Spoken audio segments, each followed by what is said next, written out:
গায়ে T shirt, পরনে pant আর কোমরে গামছা, সাইকেল নিয়ে পদ্মা সেতুর ওপর দিয়ে ছুটে চলেছেন এক যুবক। তার পেছন পেছন গাড়ির হুইসেল বাজিয়ে ছুটছেন নিরাপত্তা কর্মীরা। এমন দৃশ্যের দেখা মিলেছে পদ্মা সেতুতে। ঘটনার একটি ভিডিও ছড়িয়ে পড়েছে সামাজিক যোগাযোগ মাধ্যমে।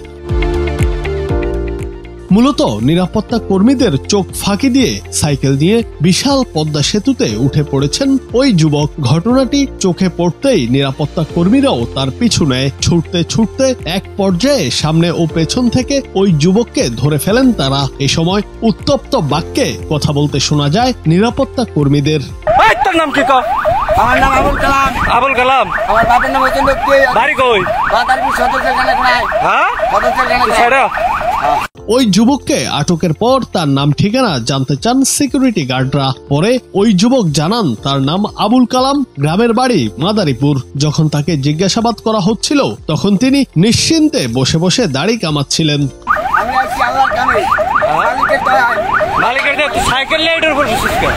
ভিডিওতে এক নিরাপত্তা কর্মীকে বলতে শোনা যায় তাদের মধ্যে একজনকে আঘাত করেছেন ওই যুবক। কেন তাকে আঘাত করা হয়েছে, কেন সাইকেল নিয়ে সেতুতে উঠেছে সে বিষয়েও জানতে চাওয়া হয়। এর পাশাপাশি এই সময় আটক যুবককে আরো বিভিন্ন প্রশ্ন করা হলে সে কোনো উত্তর দেয়নি।